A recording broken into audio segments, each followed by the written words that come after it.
Assalamualaikum warahmatullahi wabarakatuh. Perkenalkan, nama saya Muhammad Farul Rozi, NIMT 2018-1152. Bismillah, walhamdulillah, wa ala rasulillah, wa ala nikmatillah, la hawla wa la quwata illa billah, amma ba'du. Baik saudara-saudara sekalian, di sini saya akan menjelaskan terkait dengan model, strategi, dan metode pembelajaran fikih di madrasah. Kita bahas satu persatu. Yang pertama yaitu pengertian model pembelajaran. Nah, menurut pakar terkait dengan model pembelajaran yaitu bahwasanya model pembelajaran ini suatu dari deskripsi dari lingkungan pembelajaran yang termasuk perilaku guru menerapkan dalam pembelajaran. Nah, model pembelajaran banyak penggunaan mulai dari perencanaan pembelajaran dan kurikulum perencanaan untuk merancang materi pembelajaran termasuk program multimedia. Yang kedua, menurut pakar, pengertian model pembelajaran yaitu kerangka konseptual yang melukiskan prosedur secara sistematis dalam mengorganisasikan pengalaman belajar untuk mencapai tujuan belajar tertentu. Model pembelajaran berfungsi sebagai pedoman bagi perancang dan pembelajaran guru dalam perencanaan dan pelaksanaan kegiatan pembelajaran itu.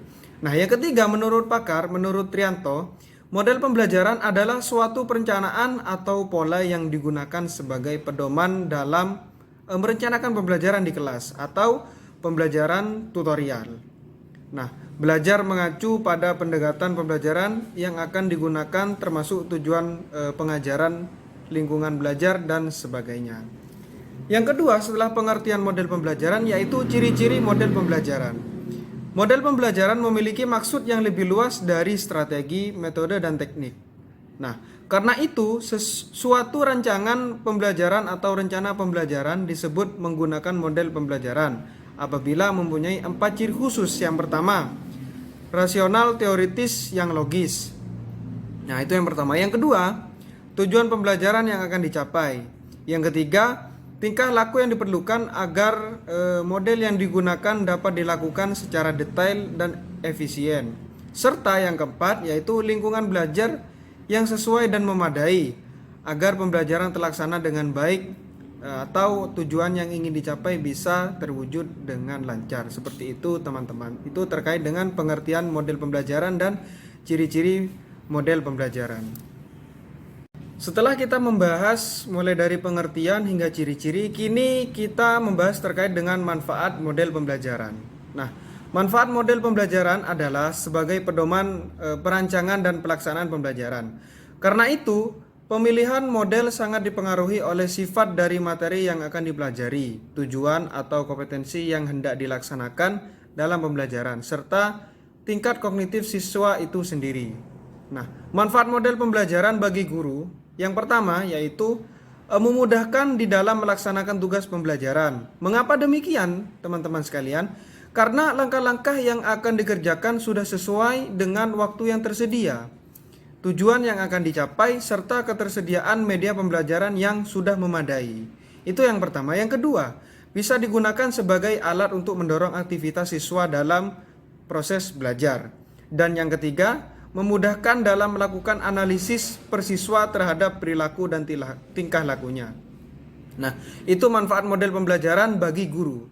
Selanjutnya bagi siswa, yaitu yang pertama mampu berperan aktif dalam pembelajaran. Siswa mampu berperan aktif. Nah, selanjutnya yaitu untuk memudahkan siswa dalam belajar. Yang selanjutnya menumbuhkan semangat belajar dan lain sebagainya. Itu salah satu contoh dari manfaat model pembelajaran bagi guru dan murid. Nah, selanjutnya yaitu macam-macam pembelajaran. Yang pertama contohnya seperti model pembelajaran secara langsung. Nah, pengertian terkait dengan model pembelajaran langsung yaitu dapat diartikan sebagai model pembelajaran informasi konversi guru atau pelajari keterampilan langsung dari siswa yang berorientasi pada tujuan dan diorganisir oleh guru. Nah, menurut klien dari Kementerian Pendidikan Nasional, pembelajaran langsung atau bimbingan langsung mengacu pada berbagai teknik pembelajaran deskriptif. Misalnya, pengetahuan langsung dari guru kepada siswa melalui ceramah, presentasi, dan Q&A yang melibatkan metode dalam model pembelajaran seluruh kelas yang berpusat pada guru. Nah, dalam hal ini, guru memberikan isi topik dalam bentuk yang sangat terstruktur, membimbing kegiatan siswa dan tetap fokus pada prestasi akademik. Yang kedua, tujuan pembelajaran langsung. Nah, tujuan utamanya yaitu untuk memaksimalkan penggunaan waktu belajar siswa. Beberapa temuan dalam teori perilaku mereka adalah pencapaian siswa yang terkait dengan waktu yang digunakan oleh siswa dalam belajar atau mengerjakan tugas dan kecepatan siswa untuk berhasil melakukan tugas yang sangat positif. Nah, model pembelajaran dirancang langsung untuk menciptakan lingkungan belajar yang terstruktur dan berorientasi pada prestasi akademik. Guru bertindak sebagai informasi yang melayani dalam melaksanakan pekerjaannya. Guru juga dapat menggunakan berbagai media. Nah, informasi yang disampaikan dengan strategi direktif dapat berupa pengetahuan prosedural, yaitu pengetahuan tentang bagaimana melaksanakan sesuatu, atau pengetahuan deklaratif, yaitu pengetahuan tentang sesuatu dapat berupa fakta, konsep, prinsip, atau generalisasi.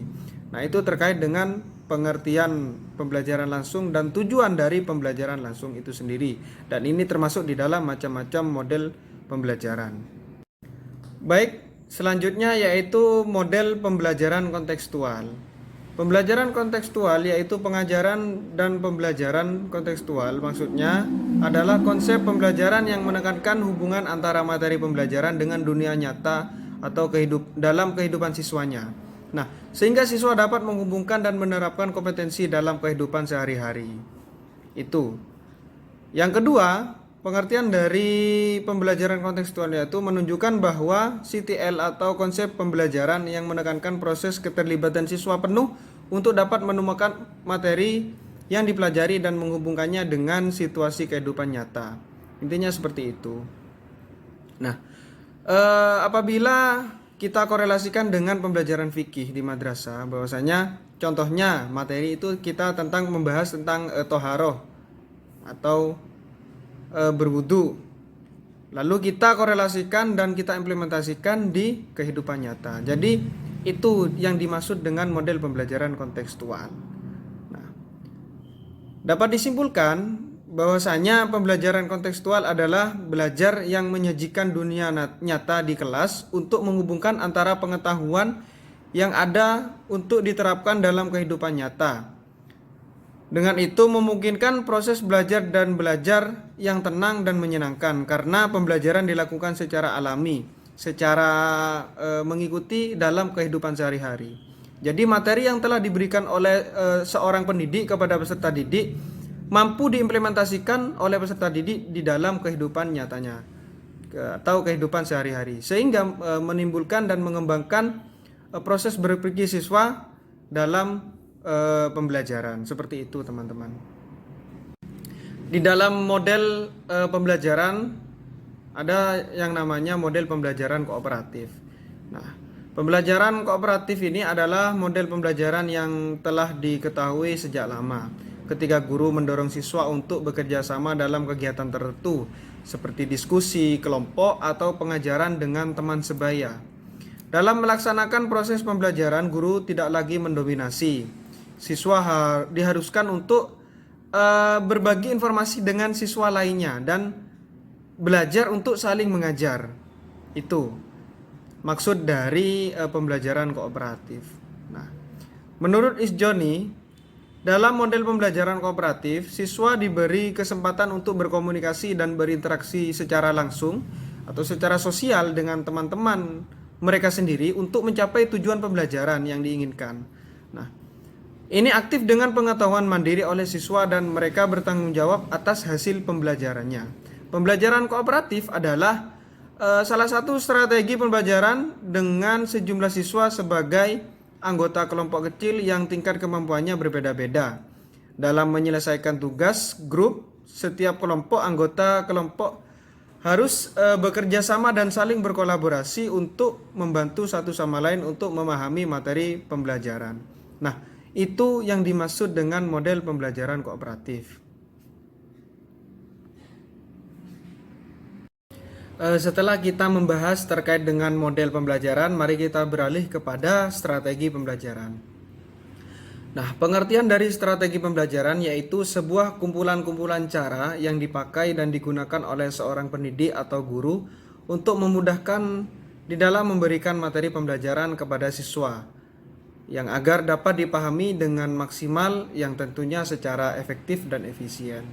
Adapun beberapa macam strategi pembelajaran khususnya untuk pembelajaran fikih di madrasah, yaitu yang pertama, menggunakan strategi pembelajaran ekspositori atau SPE. Maksud dari strategi pembelajaran ekspositori yaitu strategi pembelajaran yang menitik beratkan kepada sebuah proses penyampaian materi secara langsung dari guru kepada peserta didiknya dengan dimaksudkan agar siswa mampu memahami materi secara maksimal. Nah, dengan demikian dapat disimpulkan bahwasanya strategi pembelajaran ekspositori ini menekankan kepada penyampaian materi secara verbal. Nah, terkait dengan kata verbal dapat kita ketahui bahwasanya memang artinya kata verbal itu yaitu secara lisan. Jadi seorang pendidik dituntut harus bisa dan menguasai bahasa agar dalam penyampaian materinya si pendidik menjelaskan kepada peserta didik lalu mengerti dengan bahasa yang digunakan oleh seorang guru atau seorang pendidik secara maksimal. Itu terkait dengan strategi ekspositori ini, adapun keunggulan dan kelemahannya apabila diterapkan. Yang pertama, mari kita bahas keunggulannya. Melalui strategi pembelajaran ekspositori ini, guru bisa memperhatikan secara cermat pembagian baik urutan dan keluasan isi materi pembelajaran. Nah, dengan hal tersebut, maka guru dapat mengetahui seberapa jauh tingkat berpikir siswanya dapat memahami materi yang telah disampaikan oleh seorang guru. Itu yang pertama keunggulannya. Yang kedua, strategi pembelajaran ekspositori ini dianggap sangat menguntungkan dan efisien apabila materi pembelajarannya dapat dikuasai secara penuh oleh siswanya. Yang ketiga, strategi pembelajaran ini selain juga peserta didik bisa mendengar melalui penyampaian materi, siswa juga bisa mengobservasi. Dan untuk strategi ini bisa juga mencakup jumlah siswa yang banyak atau dalam kurun kelas yang jumlah siswanya itu banyak. Seperti itu terkait dengan keunggulannya. Selanjutnya terkait dengan kelemahannya. Yang pertama, strategi pembelajaran ini hanya bisa dilakukan kepada peserta didik yang memiliki tingkat kognitif yang tinggi, yang memiliki tingkat daya ingat yang sangat tinggi. Apabila peserta didik yang memiliki daya ingat yang lemah, maka disarankan untuk menggunakan strategi pembelajaran yang lainnya. Karena apabila menggunakan strategi ekspositori ini mungkin kurang efisien dan efektif. Itu yang pertama. Yang kedua, dalam strategi ini tidak bisa digunakan sebagai pembeda setiap individu, baik dari perbedaan yang meliputi kemampuan, pengetahuan, bakat minat, dan lain sebagainya. Nah, itu terkait dengan keunggulan dan kelemahan terkait dengan strategi ekspositori. Contoh yang kedua yaitu terkait dengan strategi pembelajaran penemuan. Nah, yaitu metode mengajar atau belajar yang penggunaan teknik strategi ini pendekatan belajarnya dilakukan oleh seorang guru yang tujuannya meningkatkan aktivitas belajar peserta didik dalam kegiatan proses pembelajaran. Adapun keunggulan dan kelemahan strategi ini, yang pertama, keunggulannya mampu membuat peserta didik mengembangkan dan menguasai keterampilan dalam segi pengetahuannya atau segi kognitifnya.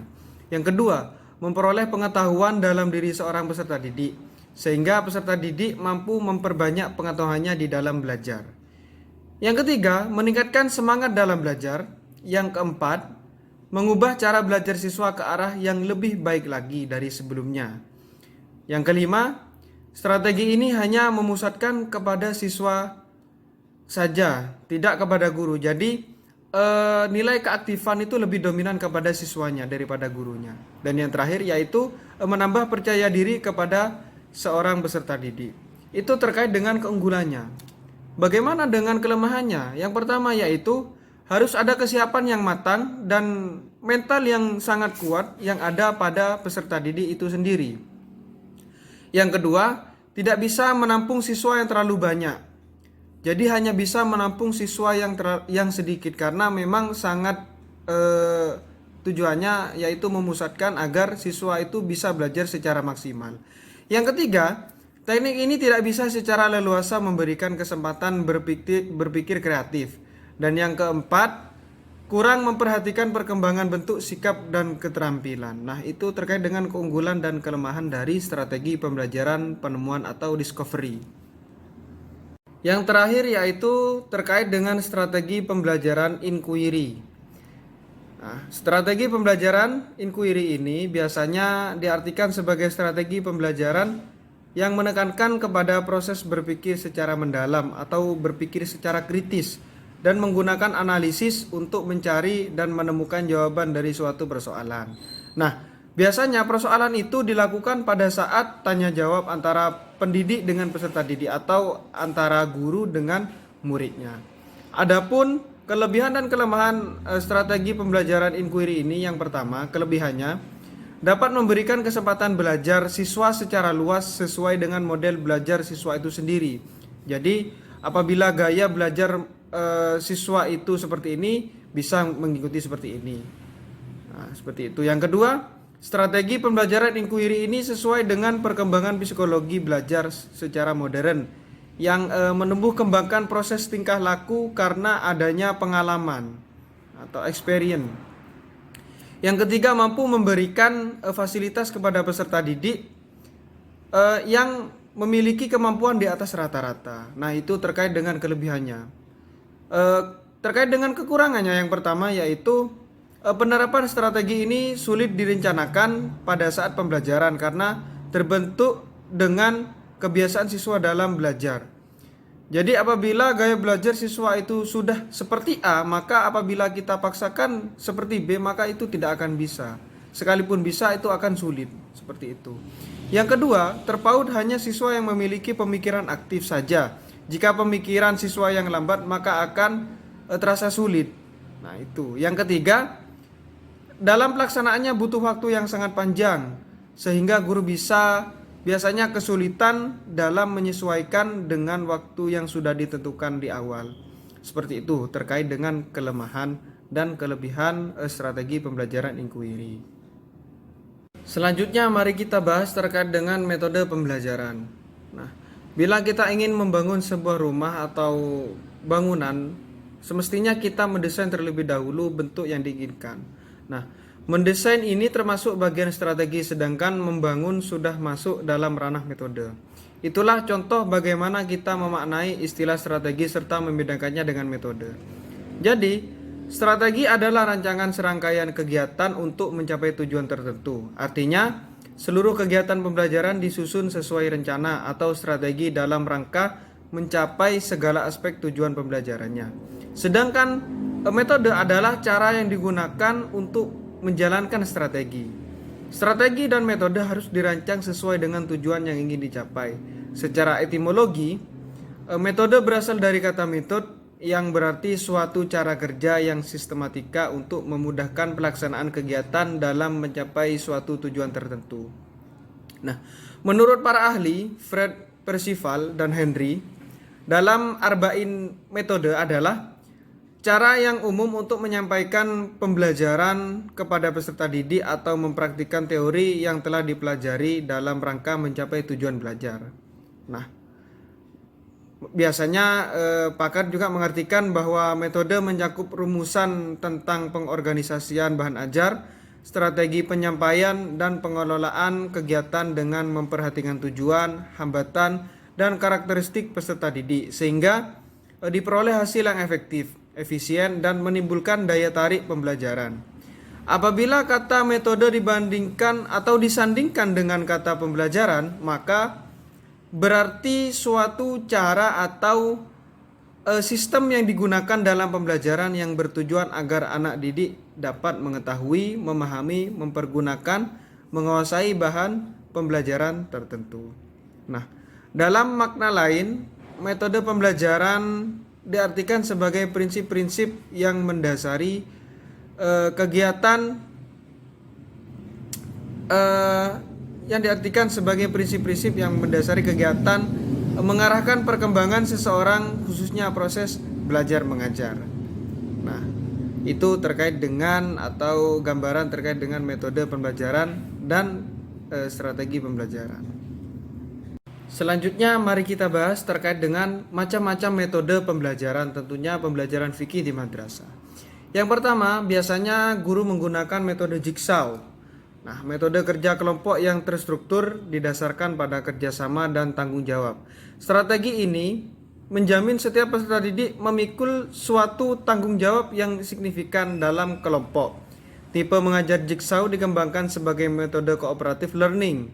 Tipe ini bisa digunakan dalam beberapa mata pelajaran seperti ilmu pengetahuan alam, ilmu pengetahuan sosial, matematika, agama, bahasa, dan lain sebagainya.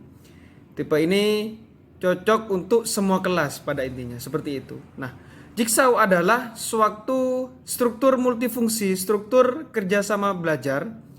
Juga jigsaw dapat digunakan dalam beberapa hal untuk mencapai berbagai tujuan, tetapi terutama digunakan untuk presentasi dan mendapatkan materi baru.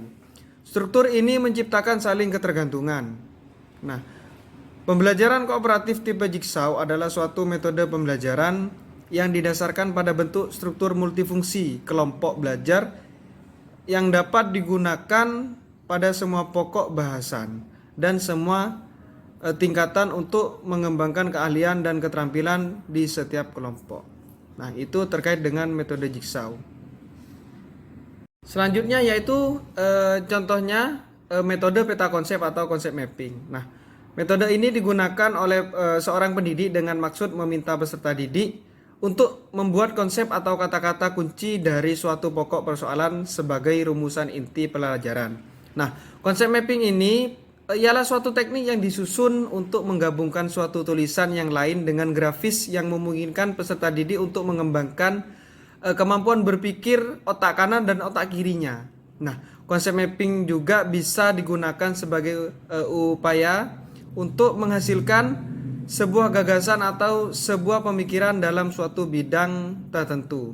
Selain itu, konsep mapping merupakan sebuah inovasi baru yang sangat membantu, penting dan di dalam peserta didik menciptakan suatu pembelajaran yang sangat berkesan di dalam kelas masing-masing. Nah, konsep mapping juga bisa dikategorikan sebagai teknik mencatat kreatif karena dalam teknik kreatif pembuatan konsep mapping ini membutuhkan pemanfaatan imajinasi dari si pembuatnya sendiri atau dari si peserta didiknya sendiri. Nah, juga menumbuhkan siswa kreatif akan lebih mudah membuat konsep mapping ini. Begitu pula dengan semakin seringnya siswa membuat konsep mapping, dia akan semakin kreatif. Jadi, dengan strategi metode peta konsep ini, peserta didik diajari untuk berimajinasi dan bisa mengembangkan kognitifnya dalam rangka proses belajar mengajar. Itu terkait dengan metode peta konsep atau konsep mapping. Contoh yang terakhir terkait dengan metode pembelajaran yaitu metode mencari informasi atau information search. Nah, metode ini digunakan oleh pendidik dengan maksud meminta peserta didik untuk menjawab pertanyaan-pertanyaan yang diajukan baik oleh pendidik maupun peserta didik sendiri. Nah, kemudian mencari informasi jawabannya lewat membaca dan menemukan informasi yang akurat. Nah, itu. Terkait dengan metode information search ini merupakan metode pembelajaran yang menjadikan peserta didik terlibat dan menumbuhkan keterkaitan mereka pada topik yang akan dibahas. Nah, metode informasi ini dirancang agar suasana pembelajaran dapat lebih menyenangkan dengan menggunakan berbagai informasi dan sumber belajar seperti buku, koran, majalah, dan lain sebagainya. Peserta didik juga dapat lebih aktif, bukan hanya sekedar mendengarkan materi dari pendidik. Selain itu, peserta didik dituntut untuk dapat menemukan jawaban dan pertanyaan yang telah disiapkan oleh pendidik.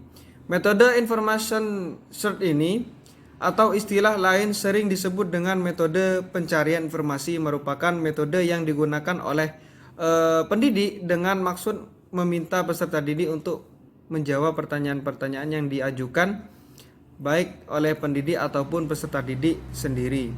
Kemudian mencari informasi dari pertanyaan yang diajukan kepada mereka. Nah, itu terkait dengan metode informasi.